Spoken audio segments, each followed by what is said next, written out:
Welcome to the Confident Dance Teacher Educational Series. This is a series designed to empower educators so that they can inspire, lead, and transform the world of dance. Today we have Randall Flinn from Deum Dance Company. He is such a blessing to have on here. So I am super excited to just get your background and get to know a little bit about you and let everybody else know who you are. So thank you for being here, first of all. My pleasure. Awesome. And I also just wanted to start out with getting to know you. So tell us a little bit about your background, where you started, and, continue to go for as long as you like up to kind of where you're at today.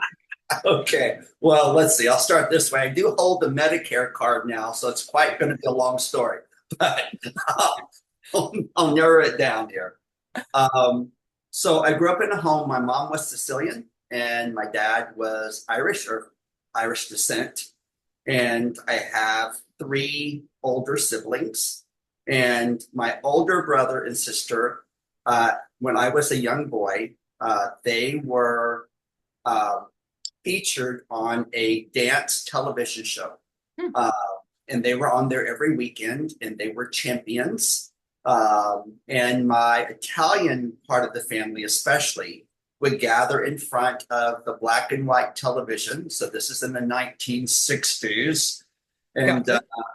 they were like completely tunnel visioned up on my brother and sister. And, my brother and sister were the star of the show, and that's all there was. And I'm a very young child at this point, and I'm the baby, and everybody knows that there's a unwritten rule that babies should get the attention. And I was not at that point. So I say my journey started out of jealousy. I don't know if that's the greatest motivation in the world, but I guess God can use all things. So Yes, absolutely. he does say that he stirs up the Jewish nation by bringing in the Gentiles. So hey, we'll justify it theologically here. Okay. So so when my brother and sister would practice at home, I would watch them. I remember sometimes my sister would like take my hands because it was more like ballroom type of dancing. And but the thing in my house was that dance was not an unusual thing.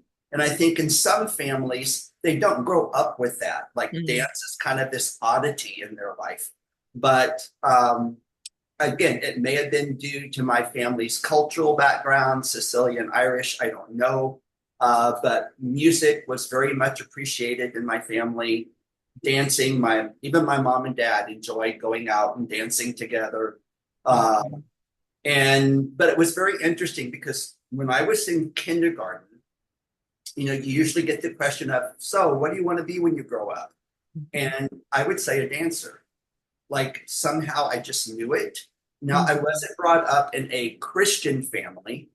We did go to church, but that was a Sunday thing when it was convenient to go on Sunday. Um, and so the answer that I gave was not at that point out of a religious or spiritual conviction, Mm. but somehow as a child, I just knew this is what I'm supposed to do. And, even after school, when I would come home, I would go and get these things called albums, which are actually now back in vogue. And you can get a lot of money for those old albums now. And I would put them on the stereo and I would stay in my room for hours singing and dancing. And that brought so much joy, peace, and comfort, freedom, I guess you could say. Mm. At that point, I had not had any dance class training, uh, Mhm. but it didn't matter because it was just such a joyous freedom. And in that place, I felt something special. Um, I can't, at that time, I wasn't able to, name it. But now I know that even at that point in my life, Jehovah Shammah, God was present there. Mhm. And and it's interesting, even though there were some great things in my family, especially that particular love of music and movement. My parents did not have a healthy relationship. Mm, Uh, there was a lot of dysfunction, a lot of drama. My dad eventually was diagnosed as being manic depressive. He had been in mm, World War II, so I wasn't born then, of course. But he probably came back with PTSD, right. or no telling what. And also, I found out that his father had been an alcoholic. So there's the generational dysfunctionism and Yeah. on and on and on. So my father had an explosive temper. Mm, My mother used to blame that on him being Irish or of Irish descent. Uh, but it was a volatile temper. He got mm, out of control. And a lot of that freedom that I experienced in the room was the freedom of fear, uh, mm, fear of my father. Uh, mm. and it was Really good almost point. as if, yeah, as if the Heavenly Father knew that this young boy needed a place of refuge. And Mhm. that's where God met me. Again, I couldn't have said at that point in my life, oh, this is God meeting me here. But now it is so clear to me, so Yeah. vivid. God, you met me there. And Mhm. you gave me this gift because in giving me this gift, you were desiring to connect me with you.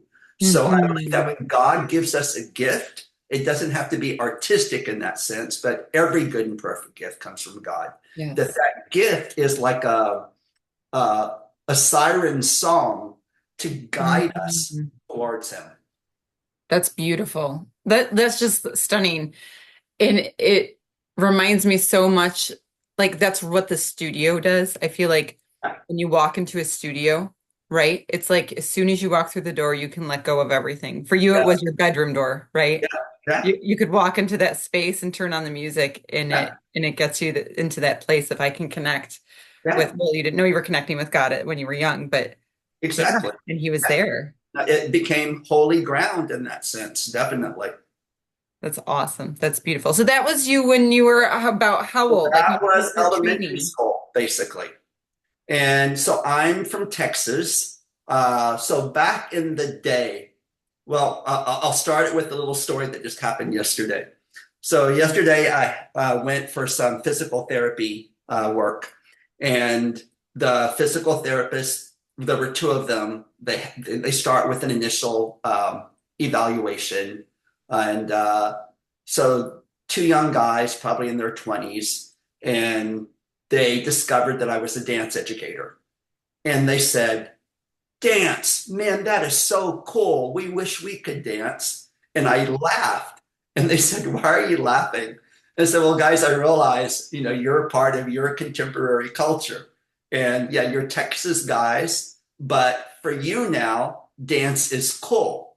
And Mm, you want to learn how to dance. But what you have to understand is back in my day, when I was your age as well, dance was not cool for mm, a guy from Texas. It was looked at as being effeminate and on and on and on. And I said, so I had to wrestle against mm, that. mm, And my dad being in the military, he was a big football fan. I didn't want to play football or baseball. I wanted to go in my room and dance or collect music or what have you. And that was just an oddity. Like now it's the norm, but mm. then it was the oddity. And I was embarrassed by that. Yeah. It caused a lot of shame. And so going into junior high school, I kind of went in with fear and tribulation of like, okay, what is going to take place? Like, because now you're coming into a sense of maturity, of, kind of pre manhood in a way, Mm, identity building. So, what was junior high going to offer? And yeah, I really walked in very nervous and fearful. Um, and I think it was maybe even the first year of junior high school. So now what? I'm 13, maybe 13, mhm. 14. Um, we were told that we were going to have a thing called the Sadie Hawkins dance. And thought, okay, the Sadie Hawkins dance. So the school hires a band, it's in the gymnasium. And so I showed up at the dance, and the band started to play, and I started dancing. And a crowd, it was like Saturday Night Fever, a crowd Oh, gathered around me. And I had the athletes, so many football players and basketball players come up to me and go, "You better dance with my girlfriend. She wants to dance. You better dance with my girlfriend." Because they didn't know how to dance. oh, that's So, funny. So they're like yeah, commissioning you to dance with their girlfriends. That's exactly. hilarious. Yes. Better dance with my girlfriend. And so bottom line is I felt seen. I felt significant. Mhm. Uh, and that can work in two ways. It can give you a needed sense of affirmation, but then it can also guide you in placing your identity in what you do and Mhm. hiding behind that as well. I call it Linus's blanket, like in the Peanuts character. You know, he Yeah. always has this blankie with him. And I think that day started me carrying my blankie of dance around. Mm. Uh, That's such because a I cute felt way to like look at finally it. I was applauded in a Yeah. way. Yeah. And so that kind of became an identity. And then I got into high school, and things in my family were even more dysfunctional at that point. And and back in the day, we were zoned. We weren't able to choose the high school that we Mm. wanted to go to. And a new school had just opened up in Houston called the High School of Performing and Visual Arts, Mm. which is based on the Fame movie, the original Fame movie. Oh, that's fun. Uh, and when I heard about it, I was so excited. And I thought, okay, I'm going to apply for this school. Hmm. So I applied for the school. They sent me back all of the things that were necessary to be a student there, setting up an audition, of course. But then it also gave the requirements, and it said uh, male dancers are required to wear black tights, white ballet shoes, and a thing called a dance belt. We won't go there. And,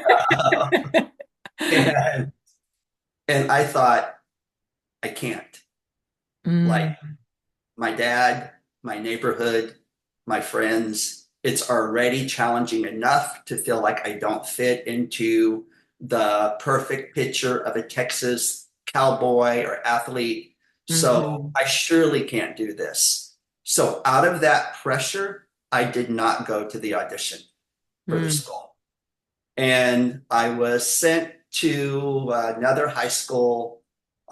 And it was interesting. This particular high school was, and still is today, probably 75 to 80% Black high school. And, you know, and how would I say, back in the day, what they were trying to do, because there was so much segregation, was to integrate the schools. Right.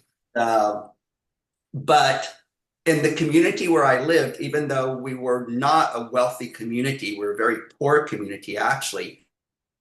We had poor Caucasians, poor Hispanics, but I think we only had one Black family. And so there wasn't any prejudice that was noted in my family. It was just an unknown. And but I remember getting off the bus the first day, I believe it was, and walking up to the school. And, you know, and again, I just lost my identity in junior high. Like Mm. now the kids in junior high knew me. I'm being sent away from those kids to a Mm. whole new territory. I was like, oh, this is uncomfortable. So Yeah. I get off the bus and I'm walking up to the front of the school, and I hear this music playing. Of course, this is going back, this is the disco era now. And the line dances, the hustle, the bus stop, you know, Fun. all these things were happening. And, and so, the Black students, again, not all of them, but many Black students are out on the sidewalk and they have their big recorders. We call them ghetto blasters. And they're doing these line dances. And I'm watching and I'm thinking, wow, this is cool. I could so do this. But I'm also feeling like I have to watch my step. I'm this white kid coming from a different neighborhood. So, I don't know if I'm going to be welcomed, and I certainly can't intrude. So I'm going to keep my distance. So I stood over to the side and I started to copy the steps. And all of a sudden, I think I was like pushed into the line, and I start dancing with the group. And I hear, go white boy, go white boy, go, go white boy, go white boy, go white boy. So, Oh, that's long awesome. story short, I'm asked by students if I would start a dance club. And of course, you have to get a sponsor. So I found a teacher who would sponsor it. So after school, I was teaching dance to predominantly Black students. Kind of strange. How awesome. Yes. The same students that probably pushed you into the line and started Exactly. saying, chanting Exactly. for Oh you. my boy, yeah. Yeah. So, um, so then I kind of got into this new disco line dance culture. Then my senior year of high school came, um, and you could get a work permit that you could leave school at noon and go and work. And so I did that. And I found a local dance studio, and the woman who owned the studio, she interviewed me, and she said, well, what can you teach? And I said, well, I can teach.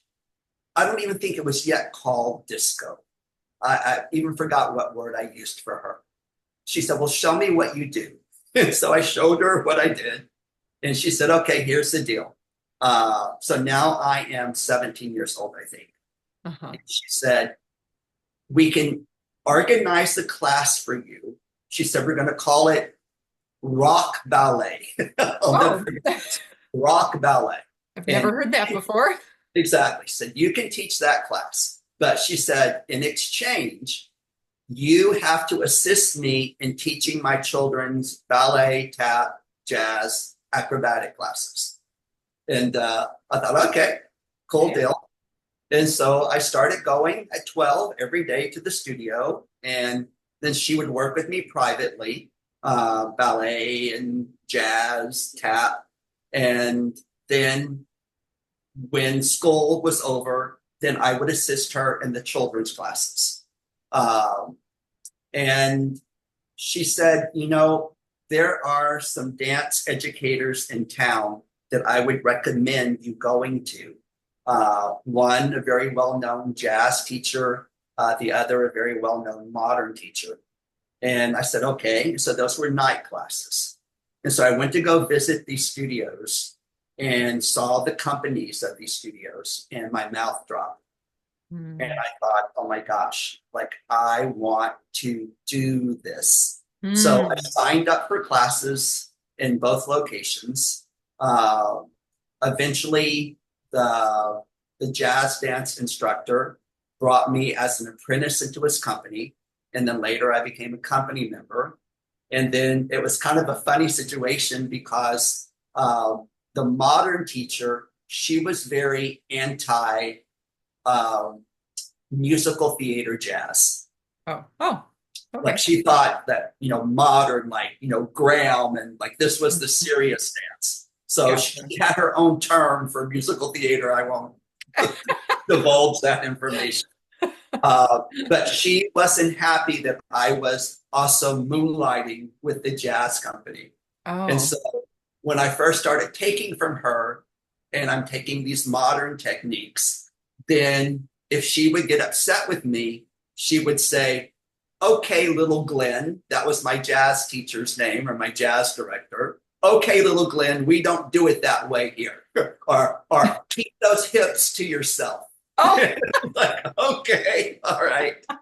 So I felt that my day of victory was the day she came to me and said, um, would you be willing to be one of my demonstrators during my classes? And I went, whoa, I Yeah. must have cried. Like, thank you. Uh, Yeah. so, long story short, um, and I say this to my embarrassment now, um, during that time, I'm still in high school, but I'm loving what I'm doing. I'm loving going and taking classes, uh, in as a dancer in this jazz company, working with this modern group. And I thought, why am I in school? I don't need to be here. This is not what I'm to do. Academics don't mean anything. I am born to dance. And so, Andrea, kids, just plug your ears. 6 weeks before high school graduation. No. Yes, I know. I know. I had the cap and gown. I had the ring. Oh my gosh. The artistic rebellious nature rose up in me. I Six thought, weeks. yeah, I know. 6 weeks. I thought, I want to dance. I want to dance. And there were classes going on every morning, and they were professional classes, and that's what brought me joy. Yeah, you Well, know, God algebra, uses everything, right? yeah, algebra, geometry. It's like, what am I going to do with this? Dancers only have to count to 8. Like, that's it. So forget this. Maybe 32 or 64, depending. That's true. That's true too. Yes. So, that did not fly well with my parents, of course, and really angered my dad. But I didn't care. I knew that this is what I wanted to do and felt so compelled, drawn to that. But then the more that that was happening for me, the more that that blanket that I was once carrying ended up covering my entire being. And I finally felt like, okay, so this is my identity. And this is what gets me noticed. Because, especially coming from a home where there's a broken relationship between a son and a father, you're looking for identity. You Hmm. need, every human being needs a sense of who are you and how have you been affirmed? And we can be affirmed in positive ways, or, I don't even want to use the word affirmation, but more debased due to things that are spoken over our life. And um, so I assumed this identity that I could hide behind because I didn't want anyone to really see the brokenness or the insecurity. And so dance kind of became a shield, like Captain America's shield against all Mm. the depths of insecurity and the fear of really being known. Right. Uh, and so dance became not just a refuge, but a hideout as Mhm. well. And Mm. uh, I got lost in that, completely lost in it.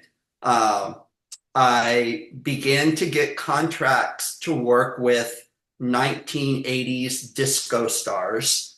Um, and I thought that that was going to be, you know, the goal of everything in life. Um, and I would go to Los Angeles and I would study the latest kind of what was going on in the world of jazz dance. Because at this time, I'm a jazz dancer, claiming more of the jazz dance versus the modern. Um, and I would come back with the latest styles from LA, which kind of were a combination of jazz and what was happening in the disco clubs and Mm. voguing, breaking, you name it. And I would bring that back to Texas because that wasn't happening here.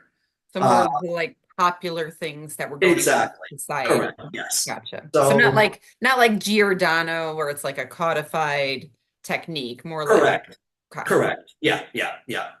So it's more stylizations, I guess you could Yeah. say. Back in the day, the thing among the jazz dancers, especially in Los Angeles, was a television show called Solid Gold.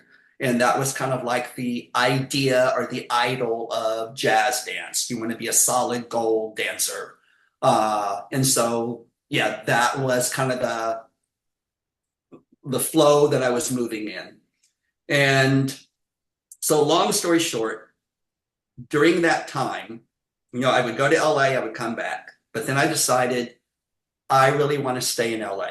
I want to be a commercial, they call it a commercial dancer. Hmm. Uh, and so the plan was, all right, I need to make some money before I go.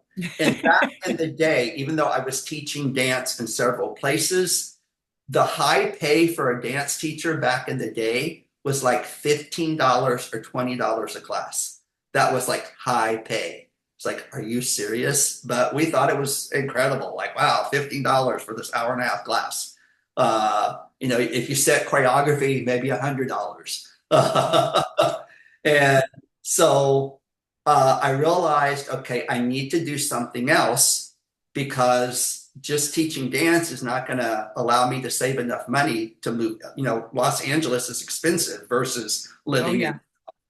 in. And so I thought, all right, what makes money today as far as a movement profession? And this is when the aerobics industry had hit the Mm. United States and it became a big business. Like the And there Jane were things, Fonda, like Jane that kind of. Fonda, Yep. jazzercise, Yep. Yep. uh, yeah, it became the big thing. So I investigated, okay, what are these teachers making for a class? And they were making like Mm.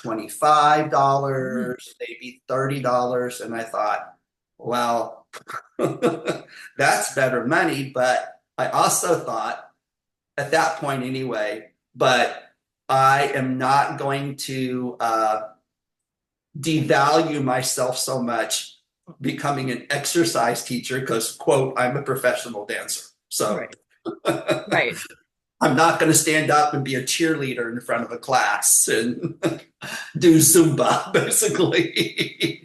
And so I thought, okay, let me have a strategy. And so I began to watch some of these teachers, and a lot of them, well, really, back in the day, most of them had no background Mm. in kinesiology, anatomy. They were just like very motivated people who could scream loud.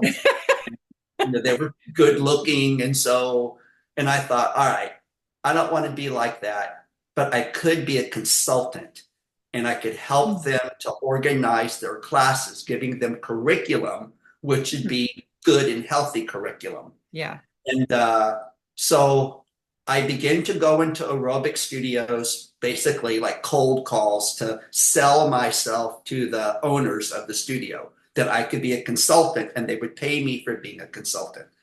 So, long story short, I'm getting to the good part now. I walk into this one studio, which was only a few blocks from where I was living at the time. And I must have driven down that street hundreds of times. I'd never seen this little aerobic studio. But of course, I wasn't looking for aerobic studios at that point. So I walk into the studio. There's a man who's at his desk. He's Asian looking. And we begin to have a conversation. And in a very, what's the word, assertive way, I brought in probably at least a 10-page resume of all of these things I had done, all the disco stars, blah, blah, blah, blah, blah, and trying to make a really deep impression, sell myself. And this guy puts the paper off to the side and he says, um, I think God brought you here. Oh. Yeah, like, and bells and whistles are going off. And, Yeah. whoa, what is this? And he says, are you a Christian? And I just replied and I said, well, when I was a child, I went to church.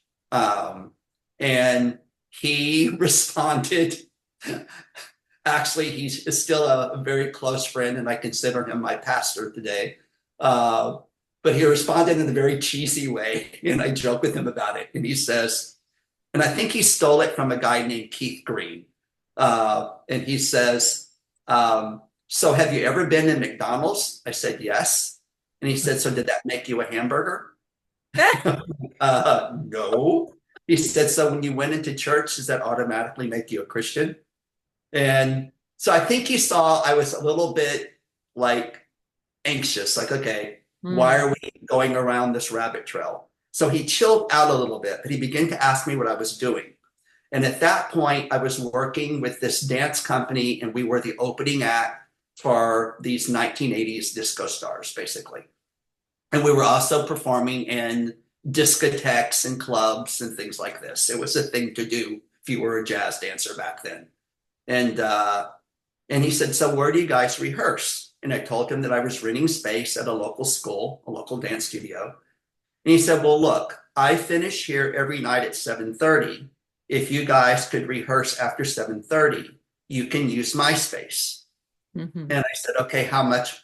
Because he also knew that I had told him I live like right down the street. Right. And I said, "Okay, well, how much would you charge?" And he said, "Nothing. You can just come in and use it." And I thought, is this guy crazy? Like, what's his motive? Right. Yeah. And so he actually gave me an extra key to his studio. Huh. So I'm no dummy. He's like, okay, free rent? Yes. Uh, Yeah. so I began to bring my dancers over, and this guy was so nice. There was a sandwich shop next door. He would go and buy us sandwiches or sodas or whatever. And then I thought, okay, maybe he's attracted because I had these beautiful women in my dance company. I thought, okay, maybe that's what it is. Maybe he has an ulterior Because at motive. this point, you couldn't wrap your mind around the I fact couldn't that wrap my God mind brought like, you why there. are you being so nice?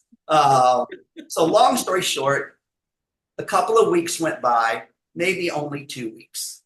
And this really is going to date me. I had left a cassette tape at his studio that I needed. And so I went up on a Sunday afternoon because normally we weren't there on Sundays. And I went up to grab the cassette tape. And of course, I had the key. So Hmm. I opened up the studio, it was locked, and I walked in and he's there.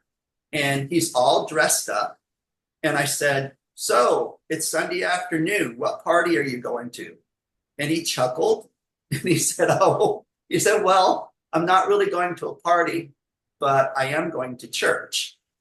And he said, "Would you like to go with me?" And I was really quick in my thinking back in the day. It's kind of slowed down now. But I was also very imaginative and I could tell very imaginative stories. Okay, there were lies, all right? I'm going to call them imaginative stories. I was being creative. and and I thought, okay, I need to make up an imaginative story of why I can't go. And I couldn't. Nothing was coming to me. Now, I wasn't anti-God. I wasn't anti-religion. I wasn't, an atheist in any way. It's just that God had no place in my life. Hmm. Dance did. Dance was the thing. And I found myself saying, "Yeah, give me a moment and I'll go with you." And so the church that I was brought up in as a child, I'll just be honest. I was brought up in the Catholic faith, Hmm. and my mother being Sicilian, Hmm. and went to catechism and things like that. I think even for a time I was an altar boy, um, and not in any way to try to put any type of a bad mark on Catholicism. I'm going to say it was my family culture.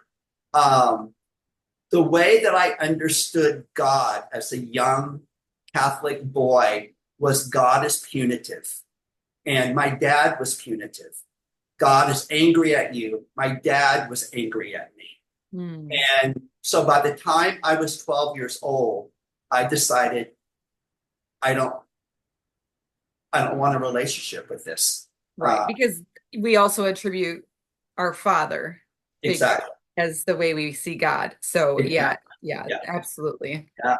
And so, it wasn't about being Catholic, it was about having a distorted worldview or understanding of who God the Father is. So I knew law, but I didn't know grace. Mm. And, it says, and I love the poetry in the Gospel of John. And the Word, the Logos, became flesh and dwelt among us, and we beheld his glory, the glory of the only begotten Father, of the Father, full of grace and truth. And you read down a few more verses, and it says, the law came through Moses, but grace and truth. And I knew the law. My dad made us live under the law. Yes, sir. No, sir. Right. And I felt that God was the same way. And God was just waiting for me to sin, basically. And even my mom, I mean, I had a great mom, but she would say things to me like, you're misbehaving, or your conduct is horrible. You better be careful. God will punish you. Right. And it's also an Italian thing as well. There's a thing called Italian guilt. Oh. Yeah, any Italian would tell you about that. And yeah, It's kind of like mom guilt, like everybody's says, exactly. that's mom Yes. guilt. Yeah, Yeah. yeah. Yeah, but I think you're right. A lot of people, Catholic or not, there's Yes. all kinds of religions that carry that idea Yes. that God has a lightning bolt just waiting Yes. to Waiting for you. Yeah. toss Yeah. it at you. Yeah. So I ran as fast as I could, basically. So now I'm in this car going to church with this guy. We walk into this church building. It is a completely different environment than what I knew of church. The Catholic Church, especially back in the day, because I would attend as a child even Latin Mass. The whole Mass was in Latin, not in English. Mm, Roman Catholic, basically. And um, and it was quiet and reverent, which is a very positive thing as well. I think Christians that are more on the charismatic side could use a dose of be still and know that he's God as well. Be silent before me would be okay. Not always hyper, but I walked into a semi-hyper church. It was an Assembly of God church. Had never been in one of those kind of churches before. I remember walking the door and people saying to me, "Welcome, brother." Well, and I'm thinking, brother, like, am I? Maybe my dad was unfaithful. I don't know, brother. And people had big smiles on their faces, and the worship was very lively. But then the thing that really astonished me was at the front of the church, there was a big movie screen that was set up. And I'm thinking, are we going to watch a movie? It's 1981. Like in the Catholic Church, you would have never have watched a movie right. during Mass. Like that would be sacrilegious. You don't watch a movie. This is Mass. And at first it kind of threw me off. Like, okay, why is there a movie screen? And then I'm thinking, okay, 1981, maybe Star Wars. Okay, this could be cool. And the movie title comes on, and it is spelled Joni. And I'm thinking, oh, it's Joni. And then I found out later, no, it's pronounced Johnny. And it's the story of a woman named Johnny Erickson Tada. I don't know if you know who she is. An amazing woman of God. When she was very young, she dove into a body of water, hit her head against the rock, and she was immediately a paraplegic. And the story goes on.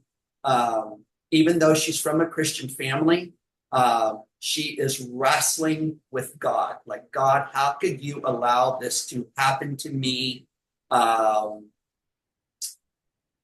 Yeah, she's wrestling big time. Mm-hmm. And so going back to my life, now I am 21. I'm a professional vocational dancer. Everything back in the day, especially as a jazz dancer, was how many turns can you do? How high can you kick your legs? How grand are your jumps, basically. And to me, physical wholeness was the deal. If you were physical wholeness and even elite in your physical wholeness, that's what gave you the edge.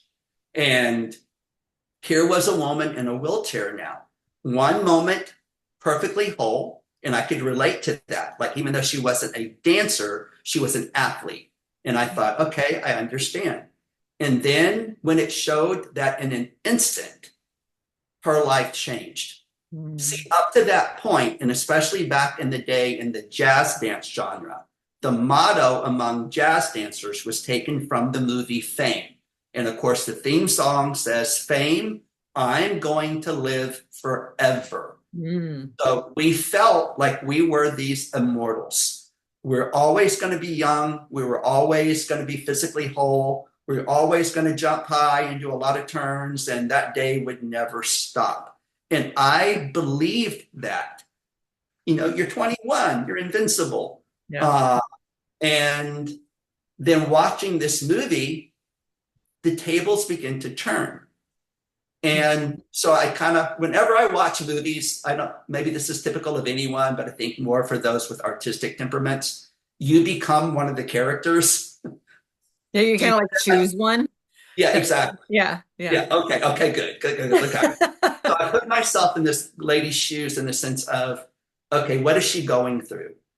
And she, because a moment ago, she's an athlete and now she can't walk and she's bound to a wheelchair for the rest of her life. What would I do? Right. And as I'm thinking about this, it took me back to a conversation. So this is all like going through my mind as I'm sitting in this church Right. with my ballet teacher. My ballet teacher was a Jewish woman. She had graduated from Juilliard. She had danced with Pennsylvania Ballet. Mm. And we were in a conversation one day. And this is just maybe a few weeks before this encounter at church. And she said to me, you know, Randall, I really envy you. And I said, why would you envy me? She said, you have so many friends. There are people around you all the time. And I replied to her and I said, well, Dina, you may consider them my friends, but I think that the reason they choose to be around me is because of what I can do for them. Mm. Because I could get jobs for a lot of dancers because I was working with these disco stars and had a company and blah, blah, blah, blah, blah. And I said, I think they're more my friends because of what I do, but not because of who I am. Mm. So, and my ballet teacher was about 10 years older than me. And she said, well, I hope you don't feel that way about me. And I said, no, no, no, no, not at all. And she said, so you think people love you because of what you do? And I said, yes. And she said, I pity you. Mm. And I said, excuse me? It's a And flip. yeah, she said, look, you know, I've been in dance all my life and I love what I do and I'm thankful for it. But dance doesn't make me who I am. This is a Jewish woman Mm. telling me these things. Mhm. Dance doesn't make me who I am. And if she said, if people only love me because I'm a ballet teacher, then that's not love. And she said, you know, she said, Randall, what would you do if you could never dance again? What if something would happen where your dance career would be over? What would you do? And I tend to be, especially back in the day, on the dramatic side. And I said, I'd probably kill myself. And we were driving on the freeway in Houston, Oh, Texas. Yeah. And she says, pull the car over. I pulled the car over and she said, how dare you say that? mm. She said, do you understand at all what life is and what love is? And I said, Dina, I wasn't being serious. She said, no. She said, that immediately came out of your mouth. And she said, so there's something there. Mm.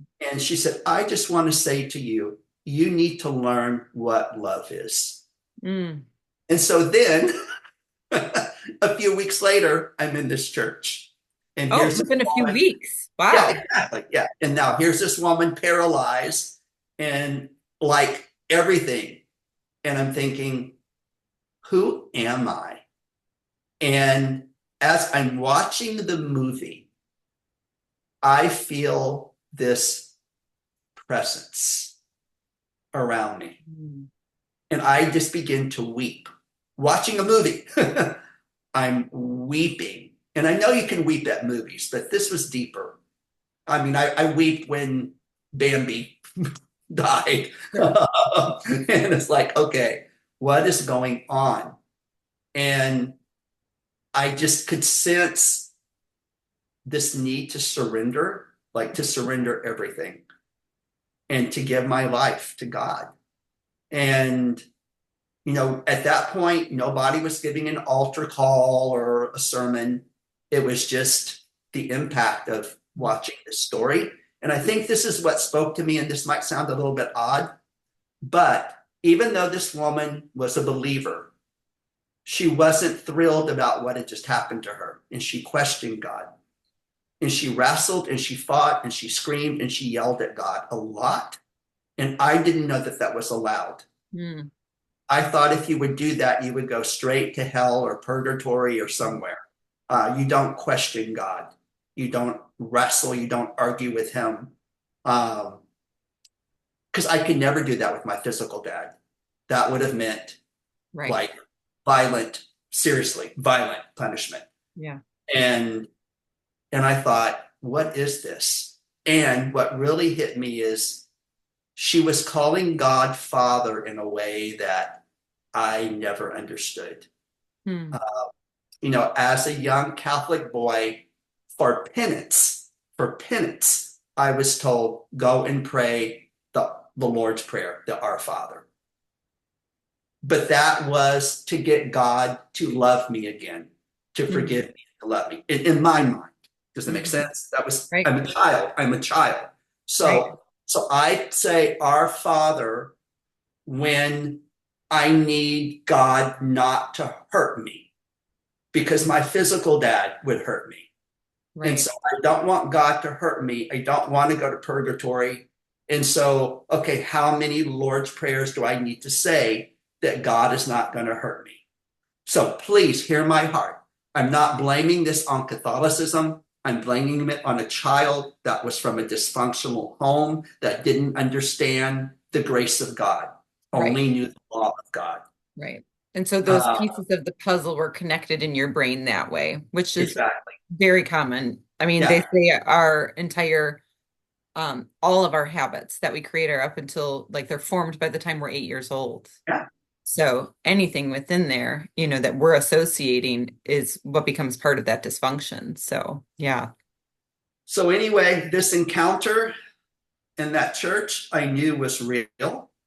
Um, in that seat watching the movie, I knew that there had been a transformation. I didn't know, quote, the term born again at that point. Mhm. It didn't make any difference knowing words because I was having an experience. Yes, Experience trumps words. and, absolutely. um, what I felt so deeply inside was, let me be your father.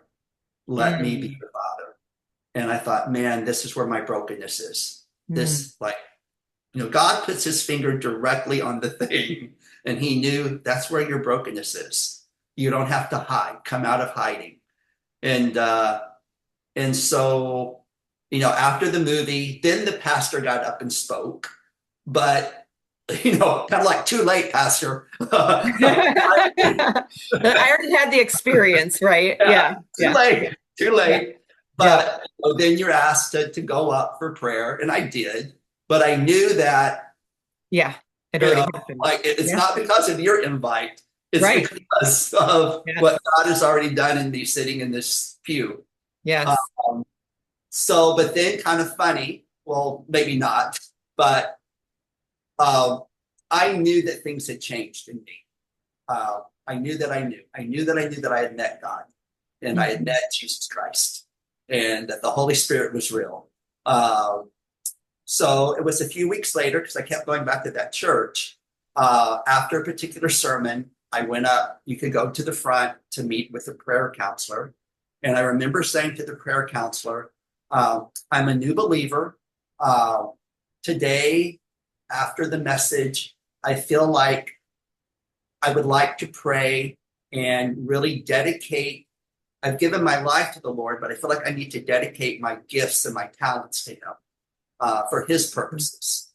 And the prayer counselor was elder, and he said, well, he said, I can't believe that, as a new believer, you're ready to pray a prayer like this. He said, but I feel privileged to pray. He said, but I want to pray very specifically. So, what talent do you have that you want to give to him? And I said, well, I'm a dancer. And he said, you're a what? Just like that.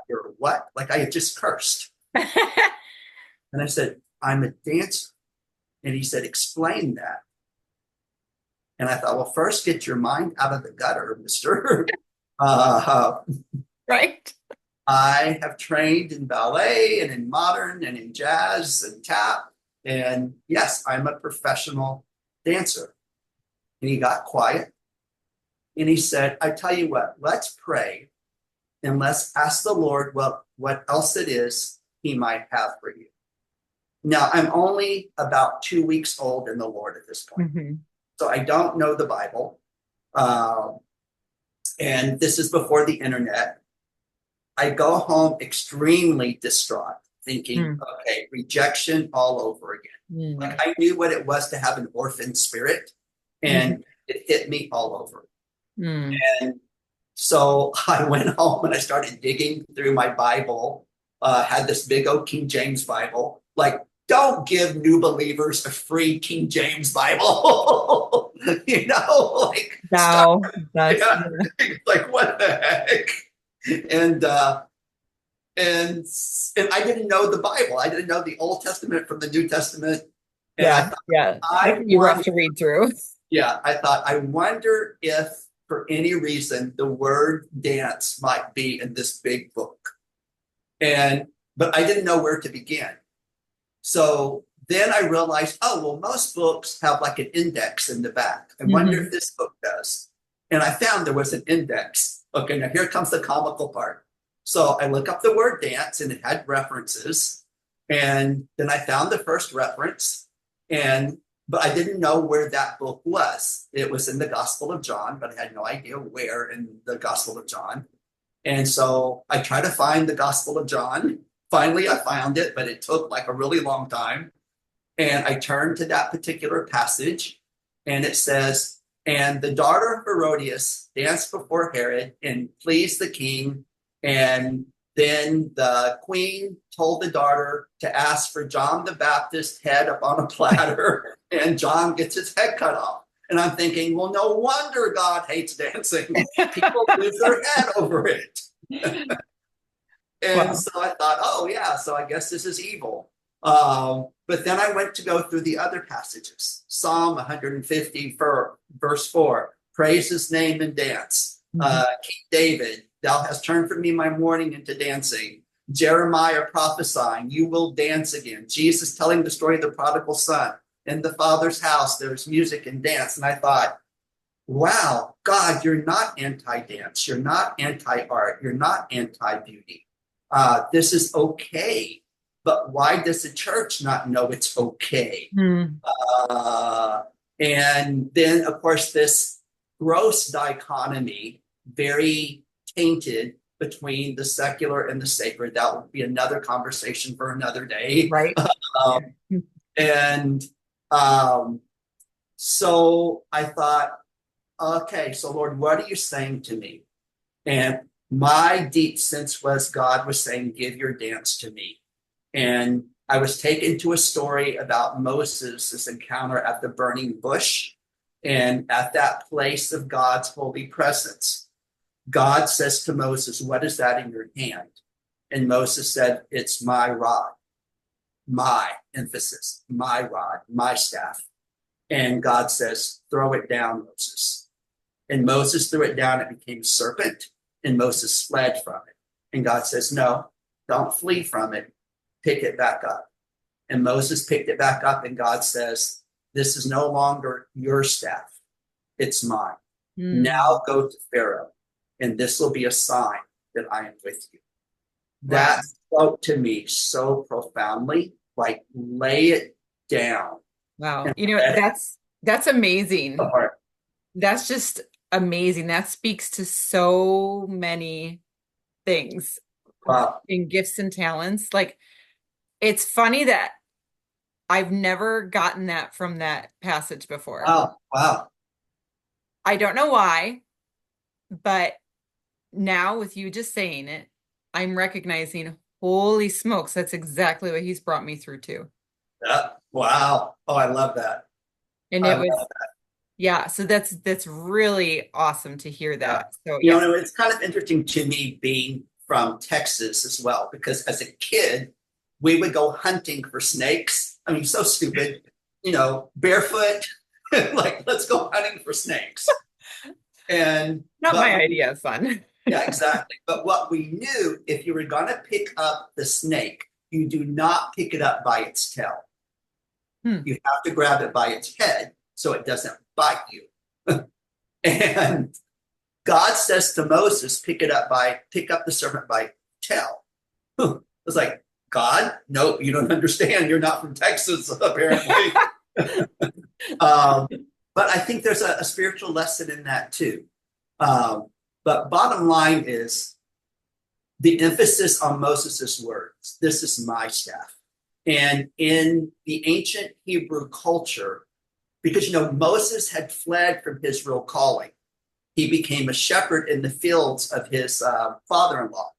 But that wasn't his true calling. He ran from that calling. Yeah. And so God encounters him at the burning bush. But in Hebrew tradition, the shepherds would carve their family history into their staff. It was kind of like identity, if you think about it. And of course, he was brought up in Pharaoh's courts. Yeah. And so there's a lot that God is saying when he says, throw it down. And that God knew exactly the stronghold in a way. Oh, yeah. Yeah, Oh, yeah. the symbolism. Like, okay, this is what you're holding on to. Throw it down. Yeah. Because what you're doing right now, being a vocational shepherd, you're still going to be a shepherd, but it's going to be so much different from what you thought. Yeah.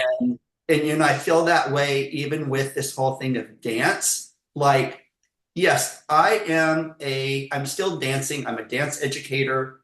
But what God has truly called me to be is a shepherd to artist. And recognizing that would have never taken place if my rod had not been thrown down and then picked up by the grace of God to become what it was really meant to be. Yeah. And that's what has changed the course of my life. There's no doubt. Now, interesting enough, back in the day, to be a Christian and to be a dancer was an oxymoron. And it still exists too, where people, it's yes. Oh yeah, it does. Yeah, I hear it all the time. Yeah. And there's been a lot of ground that's been plowed. There's no doubt about that, because there's Christian universities with even MFAs in dance. Yeah. This fall, I'm going to go teach at Oral Roberts University that has a dance department, Anderson University, Palm Beach Atlantic University, Belhaven University, on and on it goes. Like, it's amazing now. Professional Christian dance companies, Christian dance schools, on and on and on.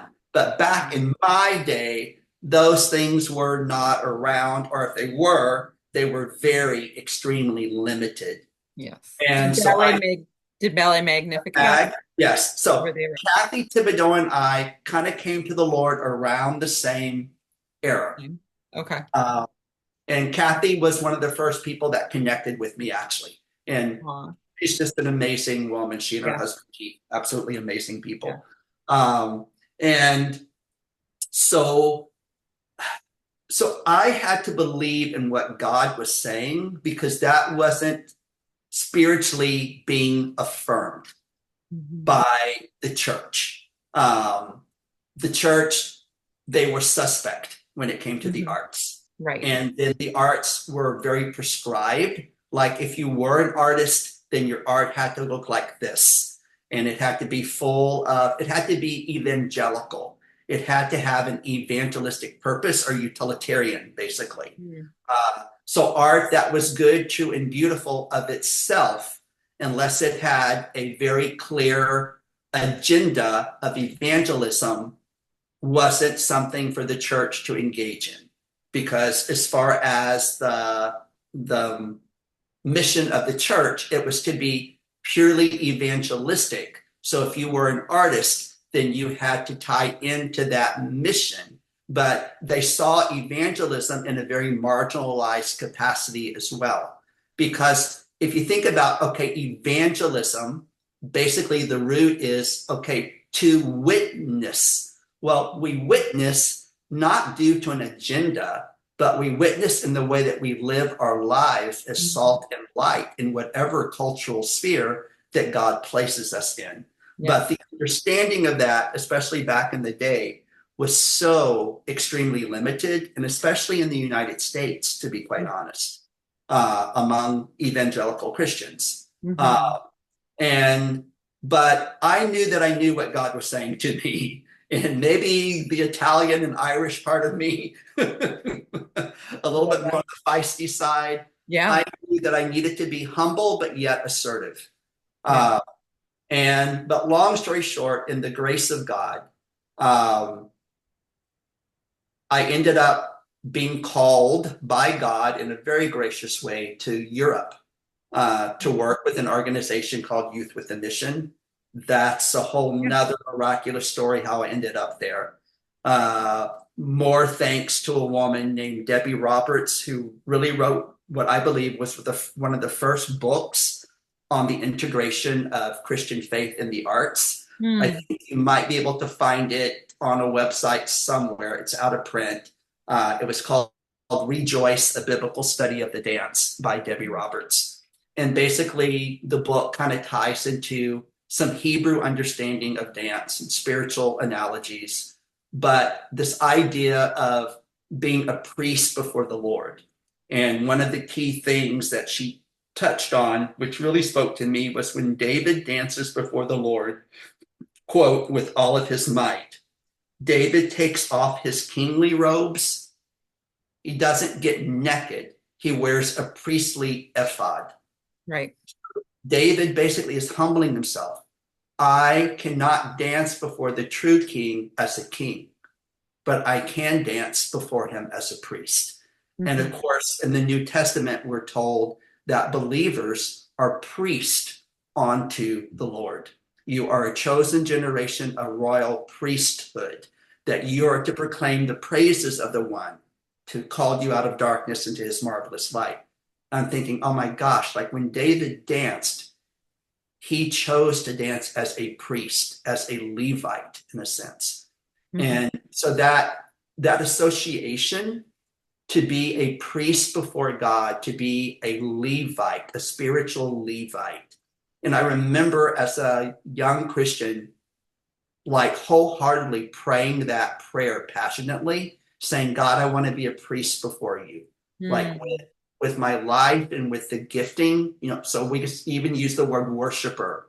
I want to honor you with this gift. And God, being the incredible father, the Abba that he is, decided for me that would be an international journey. And Mm. Europe was a lot more, or I would say so much more less marginalized than the evangelical America was at that point.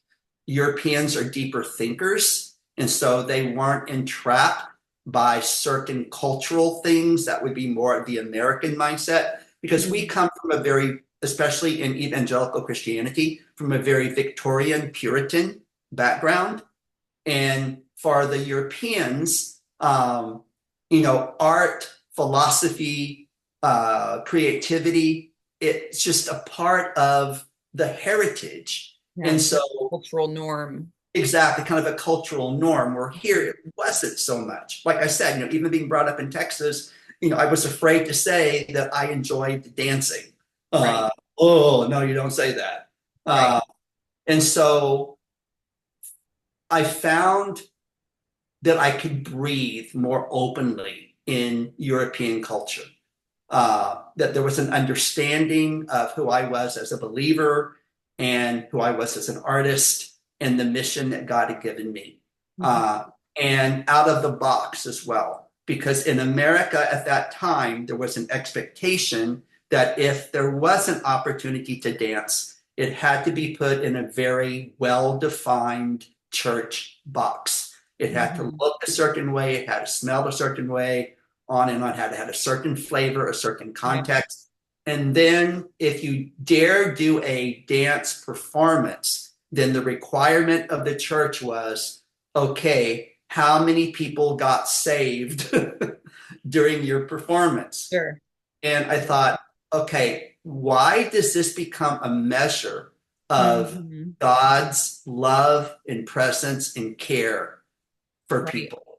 Because when people come to this performance, they are washed over by beauty and grace, and that's redemptive beauty and grace. So, for Hmm. instance, when I saw that movie, it was enough for me.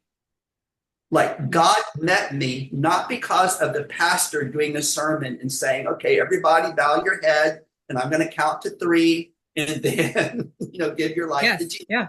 I'm not knocking that, but that was not my experience. Yeah. God met me where I was. And I could tell you honestly, hundreds of stories where we were in another nation somewhere, or even in America or in Mexico, and performing in concerts that were dance festivals, marketplace festivals, and people come to us weeping because they had an encounter with God.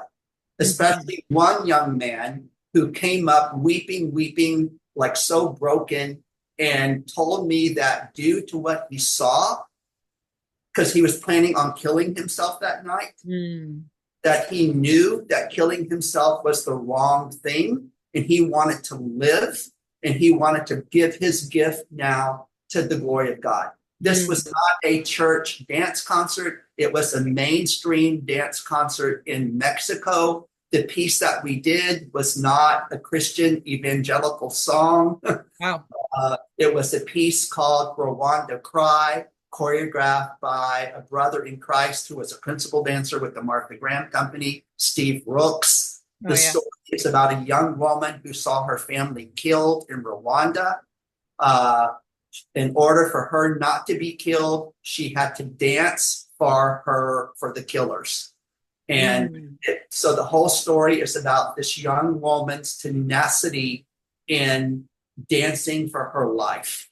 And Wow. that's the whole gist of the piece is sometimes we have to dance for our life. And this is what spoke to this man. But God was there because we're believers to translate that. So Wow. it didn't Yeah. fit in this perfect little evangelical depiction of Right. what praise dance should be. And I'm not knocking that. Right. Uh, but how would I say? God can speak through art, which is good, true, and beautiful, not just what we summarize as being evangelical. Yes. Yeah. Isn't that like, doesn't, I think it's Martha Graham who said the body speaks what words cannot? I have that t Right. shirt. Yes. Yes, exactly.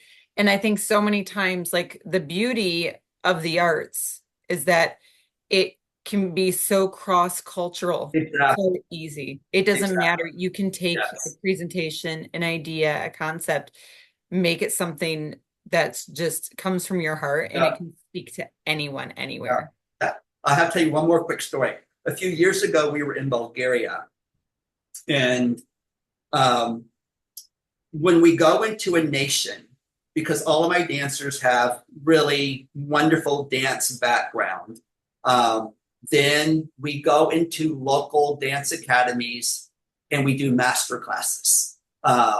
And so we do want to connect with whatever Christian community might be there, but we don't Mhm. want to just isolate ourselves in Christian community Sure. because our backgrounds in dance become a key to be able to open up a door for a greater capacity of audience. Hmm. And so we went in and we were doing master classes at a very well-known studio in Sofia. And the dancers would come to us and go, wow, this has been such a great experience. You guys are such good teachers, but you're also nice. Like they kept saying that. You're just also nice. And I'm thinking, Mm. thank you, God. I'm glad we're nice. Yeah, yeah. Well, And because there's a lot of teachers that are not. exactly, exactly, exactly. And they said, so will you guys be performing? And I said, yes, we are. And so we were working with the group in Sofia, this incredible family. They're all artists, and they have a culture house.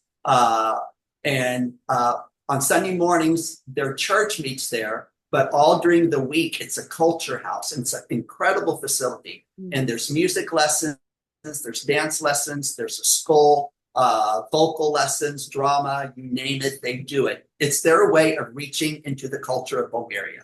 They're believers, but this is their outreach. Mm-hmm. And so we actually did an outdoor concert, a 2-hour performance in the garden on cement. And we just took some marley floor and we put it over the cement. But my dancers are like, nope, let's do it. Okay. And we invited, Thanks later. yeah, we invited the dancers from this school. And one particular dancer that came, his name of all names was Michael Angelo. Oh, And yes. And so I these love it. dancers that are, not quote Christians, Mhm. they're watching the concert. And at the end, Michael Angelo comes up to me and he is shaking, like physically shaking. And he says to me, "What was that?" Mm. I said, "Excuse me?" He said, "No." I need to know what I just saw. And I said, "Michelangelo, you're going to have to help me here. I'm not too sure what you're trying to ask me." And he said, "Look, I have been in dance for many years. I have gone to dance concerts over and over again. I have never experienced something like this." And he said, not just about the technique, but there was something that I can't put my hand on that was so much deeper than the dancing. And he said, "Look at me, I'm shaking. Like I feel like I've just had an experience." Mm. And and I said, "So then what's your question?" And then he said, "Okay." He said, "I'm going to put it this way. What the hell was that?" And I said, now I understand. And he said, "What?" And I said, "Well, Michelangelo, I think first we have to restructure what you just asked me. Because you just asked me, what the hell was that?" And I believe that the Lord gave me these words for him. I said, "Michelangelo, something tells me that you know what the hell is and that you've lived through it. Mm. But I think what you've never known is what heaven is. So you know what the hell is, but you don't know what the heaven is. And tonight, I think what you sensed was what the heaven is and what the heaven should be." He broke down and started weeping. And he Aw, said, "You're 100% correct." And that led us to an amazing conversation. I bet. I bet. Yes. Oh, so good. So good. Well, I love this. I want to be conscious of time a little bit. So I'm going to wrap it up. How beautiful, because as we're talking about how to become a confident dance teacher, like it really, you need to encompass what inspires you, right? Because Yes, there's yes. some, like any job on the planet, right? There are some days they're a little more Yeah. difficult to carry on than Hello. others. But like remembering and tapping into what encourages you, what inspires you, what motivates you, where does it come from? Yes, yes, exactly. And the word inspire is from the Latin inspiritus, and it means to breathe into. Mm, yes, the breath of life, just like God breathes into us Exactly. to carry And and of course, the Holy Spirit in Hebrew is Ruach HaKadosh. And so it is the breath, Ruach is breath, Kadosh, holy, the breath of the holy, basically. Mm. Yeah, I've heard the Ruah. I didn't know the second part, so That, that's so awesome. Beautiful. that's a Well, beautiful thought. yes. So, well, thank you so Oh, much, my pleasure. Randall, Now, for I have to end on a really redemptive note here go for it. because I told you that there was a little bit of shame later on that I Oh, dropped out of high school 6 weeks before graduation. oh yeah. And that, a big cause of that is I was disappointed that I wasn't able to go to the high school of the performing and visual arts. Papa God is really good. Mhm. I am on faculty of the high school and performing and visual arts. Oh my gosh, that's amazing. Yes. So Cool. It's like, God, look at you. Look at you. Like you Yeah. restore the years that Yes. The we feel locusts like have we've eaten. wasted. Yes, yes. Yes. So Okay, so there's out of redemptive in me. curiosity there though, did you have to go back and get your GED then in order to teach at a high school? Okay, so here's the funny thing. And again, this is just my unique circumstance. Uh, when I was living in Europe, Europe was my home for a while. I got a call from a university in Wichita and asking me if I would come on as a professor of dance. And I was very honest and said, okay, guys, I left high school. And they said, we don't care. You have all the experience. So I went and I became a professor of dance there. Uh, Long story short, I am an adjunct for several universities. Of course, I'm at the High School Performing Arts. Uh, till this day, I do not have, quote, my GED, but Okay. by the grace of God, Yeah. he has opened doors without that.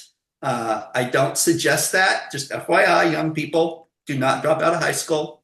Uh, but I'm teaching university courses. I'm teaching theology courses for universities, and I see the hand of Abba in it Yeah. all. Yeah. It's an amazing Yeah. grace gift. Well, and I think it helps us to go, God is the answer. Exactly. He's the Yes. one who makes all things possible. I mean, our Yes. education really, I mean, I have my whole take on education. I have a whole homeschool series of Yeah. some that I do. So, um, like our education really comes when it's no longer the education we're required to do. It's the Exactly. education we decide Yes. what we're going to actually absorb and learn Yes. and train in. And that's Yes. really when you become an expert in something, when you take Exactly. that dive into it. So, yeah, Yeah. awesome. I love it. And then God is so Got a good, right? He uses job. everything in our lives. So Exactly. beautiful. Well, awesome. Thank you, Randall. I My appreciate your pleasure. time. It's been No fabulous. worries. And Only my pleasure. we look forward to seeing you again for a question and answer session sometime soon. That sounds great. Have a God blessed bless you. afternoon. All right. Bye bye.